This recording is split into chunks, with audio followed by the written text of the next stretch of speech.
Picture का बहुत प्रसिद्ध गाना है, बरसों पुराना ये याराना एक पल में क्यों टूटा जी। यार मेरे तू ऐसे रूठा। क्या लगता है कि बीजेपी और सेना 27 तारीख तक कुछ जगह तालमेल कर पाएंगे? अब तो तालमेल की बात तो छोड़ दीजिए, अब एक में की सीटी गिराने की पोजीशन में आ जाएंगे। इनका विपक्ष भी ये फैसला करेंगे। कांग्रेस ये माधव जी, ये बहुत अच्छी है ना, ये तो ठीक है, राजनीति की बात है। हम कई जगह से देखते हैं कि कई छोटे से उदाहरण जैसे आपने लिए कि कहीं एक आधा बिजनेसमैन है, एक आधी कोई कंपनी है, जैसे अनिल अंबानी, मुकेश अंबानी ले लो, ये जैसे जब अलग होते हैं तो दोनों एक दूसरे को कि मेरे कारण तुम्हारा अस्तित्व था, ये दर्शाने के चक्कर में दूसरे को नीचा दिखाने की कोशिश करते हैं। हम छोटा सा कोई बिजनेस भी है, यदि हम कोई डिस्प्यूट करके अलग हो जाते हैं तो उस समय भी ये होता है कि मैं हूं तो तेरा बिजनेस है, दोनों को महसूस होता है कि मेरे कारण ये था।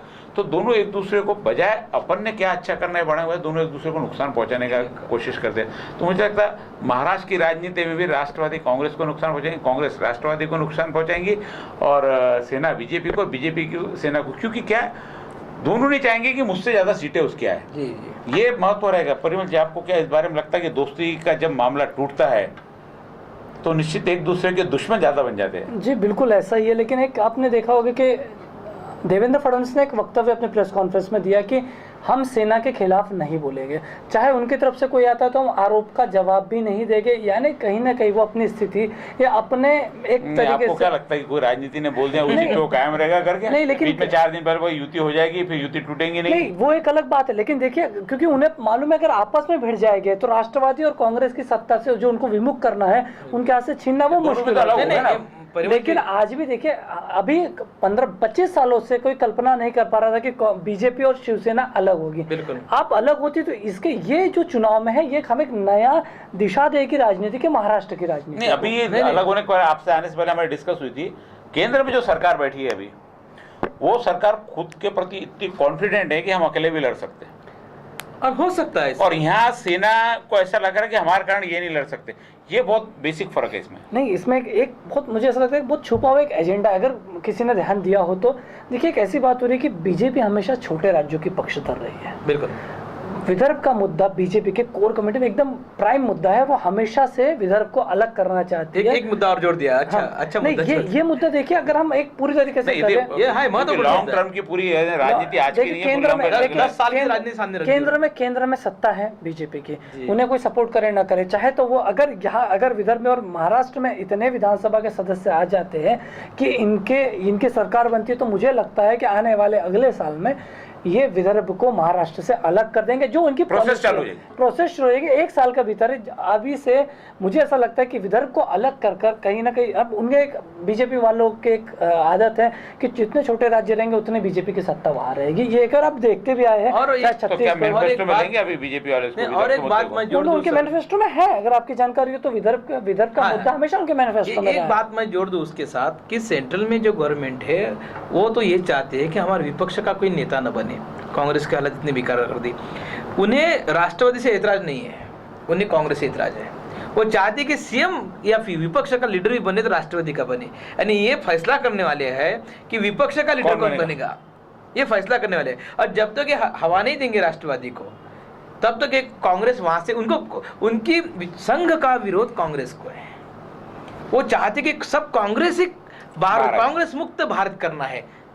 मोदी जी की घोषणा है, उन्होंने ये नहीं कहा कि राष्ट्रवादी कांग्रेस मुक्त करना है, पवार मुक्त करना है। उनकी घोषणा है कि हम गांधी घराने की फैमिली के अंदर जो कांग्रेस है उसको पूरी तरह से हद पार करना चाहते हैं। उसकी ये चाल भी है, इसी ढंग से वो चाहते हैं कि हम राष्ट्रवादी को आगे लेके आएंगे और साथ में विपक्ष का दर्जा उनको। विदर्भ के मामले में सेना तो बिल्कुल इसको अलग करना ही नहीं चाहती, बिल्कुल, और इसीलिए बीजेपी अलग करना चाहती है। ये दो बेसिक विदर्भ को लेके यदि विचारधारा देखें, दोनों पार्टी की अलग है। बिल्कुल, और इसी पार्टी पे हमेशा इसी मुद्दे को लेकर हमेशा तनातनी रही है दोनों के बीच में।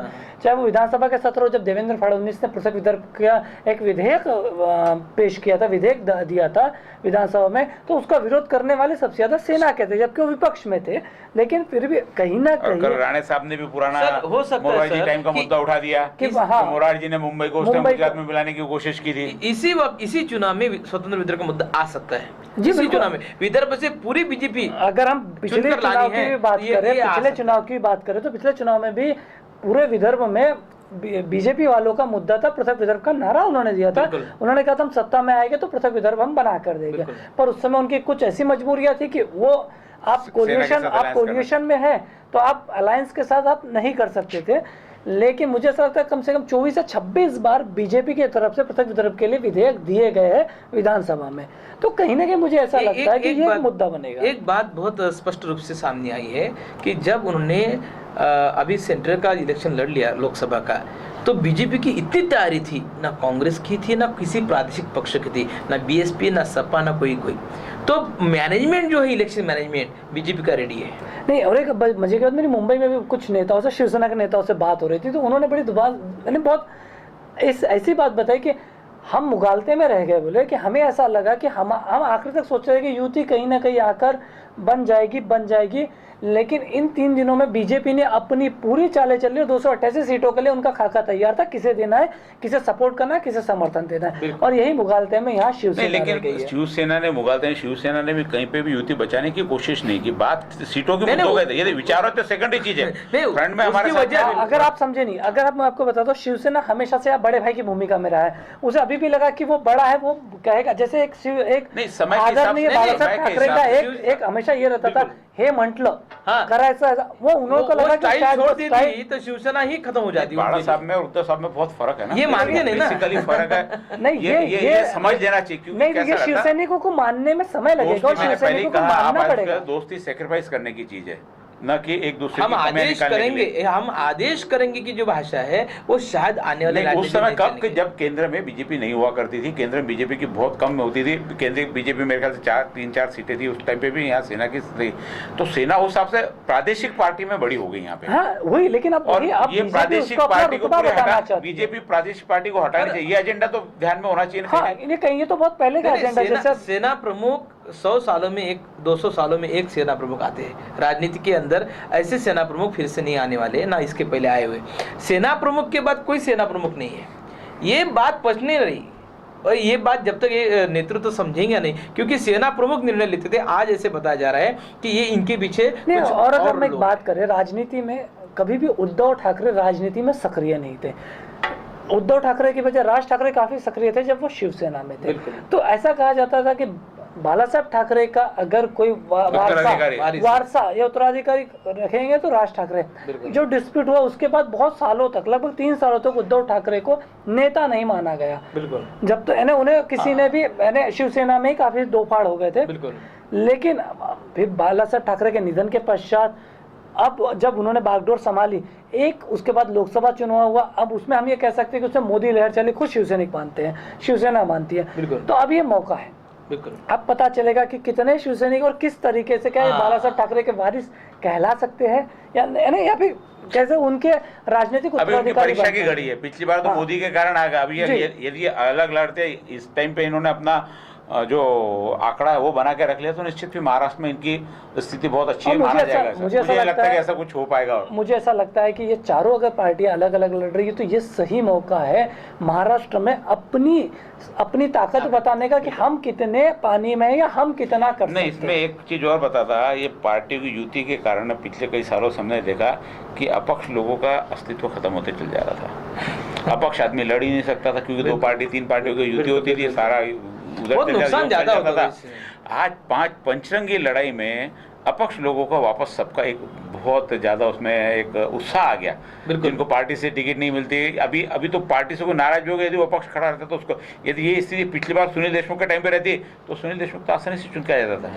ये तो बात है, और जातिगत राजनीति जो चल रही है ज्यादा तौर पर, उसको भी अब बहुत ब्रेक हो जाएगा, बहुत ज्यादा ब्रेक हो जाएगा। मुझे बताइए, चुनाव लड़ सकता है, 4-5 पार्टियां बड़ी है, सब अपने अपने एक उम्मीदवार देंगे, तो कहीं ना कहीं बाइफर्केशन होगा वोटों का, आप कहेंगे कि एक को जो 50,000 वोटों से जीतने वाला होगा, मुझे लगता है इस बार 5,000-7,000 वोटों से ज्यादा हो गए, 2,500 में निपटने वाली। हाँ, इस बार ऐसा लगता है कि बहुत ज्यादा आटे काटे, हम कहते हैं ना कि बहुत ज्यादा पब्लिक को एक गृहित धर लेना, जो बात चल रही थी, नहीं वो तो हमें वोट करेंगे क्योंकि भगवा चंद निकल रहा है या फिर कांग्रेस निकल रही है, फिर उनको राष्ट्रवादी वोट करे ही देंगे, ये जो गणित बना रहे थे बड़े बड़े लोग, ये टूटने वाले पहली बार। नहीं, अब तो मुझे यही बल गणित बोलते, इसका इतना, इसका इतना, इसका इतना, इसको इतना जाएगा, वोट हमारे हैं, दलित वोट हमारे है, ये हमारा है, हिंदू के वोट हमारे। अब कैसा हिंदू के 2 खड़े रहेंगे, मुस्लिमों के 4 खड़े अगर रहेंगे, राष्ट्रवादी और कांग्रेस के 2 रहेंगे तो वोटों का विभाजन होगा। हाँ, और कांग्रेस सेना बीच में परफॉर्मेंस तो वहाँ वोटों का विभाजन होगा। और अच्छा होगा ना, परफॉर्मेंस जिसका अच्छा मैं होगा वही कह रहा हूँ वो अब। चलेगा।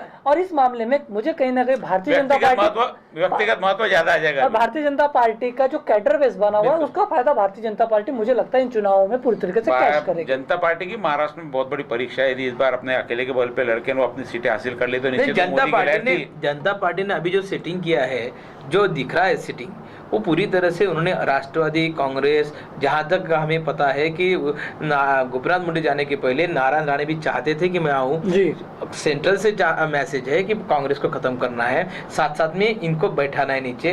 राष्ट्रवादी और बीजेपी की जो अंदरूनी जो अलायंस है, जो अभी शिवसेना का आरोप है, ये सच माने में पश्चिम महाराष्ट्र का पट्टा होगा, वहां पे राष्ट्रवादी थोड़ी चले जाएंगे, अब इससे आगे निकल जाएंगी। और कांग्रेस के लिए मुश्किल होगा, क्योंकि यदि कांग्रेस के लिए इसलिए भी मुश्किल हो सकता है कि राणे साहब को गिराने में अभी जो शिवसेना में गए हैं उनको उनके लिए जिम्मेदार है। शिवसेना ने राणे को गिराया, अब शिवसेना ने राणे को गिराया, शिवसेना ने छगन भुजबल को गिराया, या छगन भुजबल उसके मुश्किल में आगे। यदि छगन भुजबल चाहते तो बीजेपी से पैक कर सकते हैं, राणे चाहते तो बीजेपी से पैक कर सकते हैं, या शिवसेना से जो बाहर आए वो सब बीजेपी में आ सकते हैं, कांग्रेस से जो बाहर आए वो बीजेपी में आ सकते हैं, कि और राष्ट्रवादी से जो बाहर आए अब वो शिवसेना में गए हैं। अचलपुर में हमने देखा है। नहीं देखिए, बहुत जगह ये तो अलायंस हो रहा है। अभी आज मुझे लगता है आज रात का है, कल दोपहर तक आपको कई ऐसे चित्र दिखाई देंगे कि शायद अब कल्पना से परे हो कि कौन किस पार्टी से टिकट ले रहा है और किसका कहाँ नाम चल रहा है। अब मुझे ऐसा लगता है अब दावेदारों को ढूंढा जाएगा। बिल्कुल। कहीं जैसे शिवसेना, अब मुझे ऐसा लगता है शिवसेना विदर्भ में जिनका इतना खास जनाधार नहीं, उन्हें अब अपने दावेदार ढूंढने हो गए। मैं वही कह रहा हूँ, मेरी मुंबई जब बात हुई तो उनका ऐसा ही कहना था कि अब हमें ढूंढना नहीं, खोजना पड़ेगा, और वो भी रातों रात खोजना पड़ेगा कि जिन्हें हम कल बी फॉर्म दे पाए और वो अपने टिकट की दावेदारी करें, क्योंकि अब तो खड़ा करना है 288 सीटों पर। बिल्कुल बिल्कुल। आठवले साहब उनके साथ गए, पर मुझे लगता है आठवले साहब को 10, 12 या 15 सीट से ज्यादा या 20 सीट से ज्यादा दिया जाएगा। 288 में से अगर 20 भी दी जाती है तो 268 सीटों पर उतने कैंडिडेट शिवसेना के पास अभी तैयार है। अच्छा हुआ ये 144, 130, 150 पूरे लड़ लो ना। इस मामले में हम देखेंगे भारतीय जनता पार्टी का कैडर बेस से लेकर भारतीय जनता पार्टी ने 3 दिनों में अच्छी तैयारी की। अगर आपने देखा होगा तो भारतीय जनता पार्टी की 3 दिनों की तैयारी पे किसी ने नजर नहीं डाली, सब में काम में लगा दिया। बिल्कुल। और ये मुंबई बुलाते रहे, शिवसेना को मुंबई बुलाते रहे, और उन्होंने यहाँ सबको वापस भेजकर काम पे लगे। ये यानी इनकी मनस्थिति थी कि आने वाला समय हो सकता है कि हम साथ में न लड़े, तो अपनी तैयारी उन्होंने पूरी तरीके से करके रखी थी। हम ब्रेक पे जाने के पहले आपसे बता दें कि ये महाराष्ट्र की राजनीति में जो उथल पुथल आगे है उस पर हम चर्चा करें। अब हम चर्चा करेंगे अमरावती, बडनेरा, दर्यापुर, मेघाट, अचलपुर, क्या होगा यहाँ। चर्चे के लिए आप हमारे साथ रहिए, देखते रहिए सिटी चला। एक ब्रेक के बाद